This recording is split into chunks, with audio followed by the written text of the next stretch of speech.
सांख्य योगियों के द्वारा जो तत्व प्राप्त किया जाता है, कर्म योगियों के द्वारा भी वही प्राप्त किया जाता है।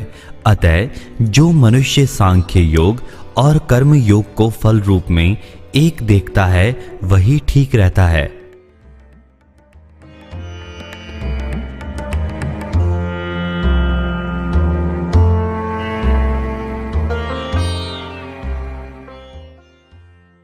सांख्य योगी और कर्म योगी को अंत में कर्मों से अर्थात क्रियाशील प्रकृति से संबंध विच्छेद करना होता है। तभी दोनों को अर्थात सांख्य योग और कर्म योग दोनों को एक ही कहा है। सेवा का भाव कर्म योगी का मुख्य गुण होता है। पाने की इच्छा उसमें होती है जिसमें कुछ अभाव होता है। स्वरूप में तो कोई अभाव है ही नहीं, फिर उसमें पाने की इच्छा भी नहीं हो सकती, और जब पाने की इच्छा नहीं है तो करने का राग नहीं हो सकता।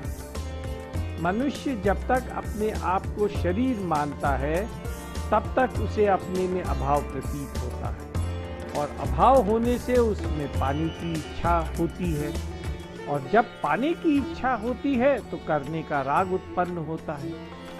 ये पाने की इच्छा और करने का राग कर्म योग से बड़ी सुगमता से मिट जाता है।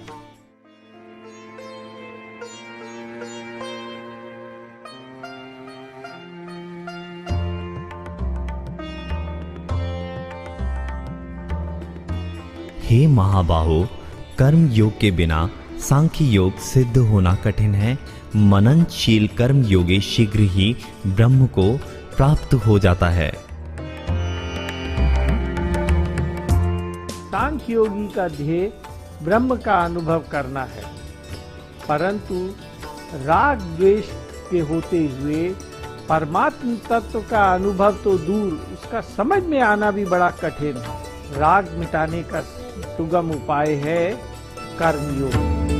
अतः श्री कृष्ण ने कहा है कि कर्मयोग के बिना सांख्य योग का सिद्ध होना कठिन है।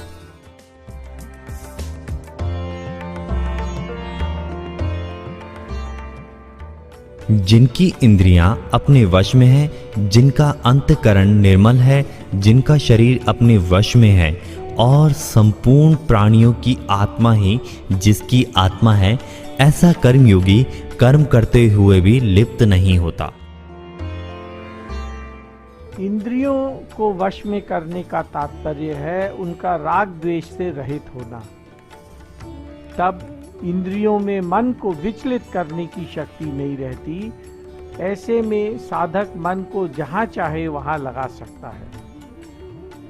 कर्मयोगी संपूर्ण प्राणियों के साथ अपनी एकता मानता है। वो सेवा करने के लिए किसी को अपने से अलग नहीं मानता है। जैसे शरीर के भिन्न भिन्न अवयवों से व्यवहार तो अलग अलग होता है, परंतु मनुष्य सब में अपनापन समान रखता है। ऐसे ही कर्मयोगी दूसरे प्राणियों से व्यवहार तो यथा योग्य करता है, परंतु अपनापन सब में समान रखता है। साधन में स्वाभाविक प्रवृत्ति ना होने का कारण है उद्देश्य और रुचि में भिन्नता।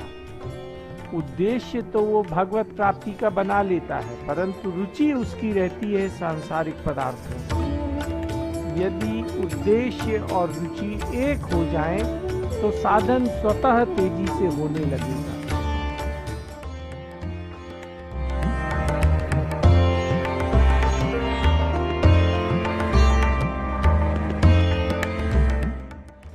तत्व को जानने वाला सांख्य योगी देखता हुआ, सुनता हुआ, छूता हुआ, सूंघता हुआ, खाता हुआ, चलता हुआ, ग्रहण करता हुआ, बोलता हुआ, मल मूत्र का त्याग करता हुआ, सोता हुआ, श्वास लेता हुआ तथा आँख खोलता हुआ और मूंदता हुआ भी संपूर्ण इंद्रियों के विषय में बरत रही है, ऐसा समझकर मैं स्वयं कुछ भी नहीं करता हूँ, ऐसा माने।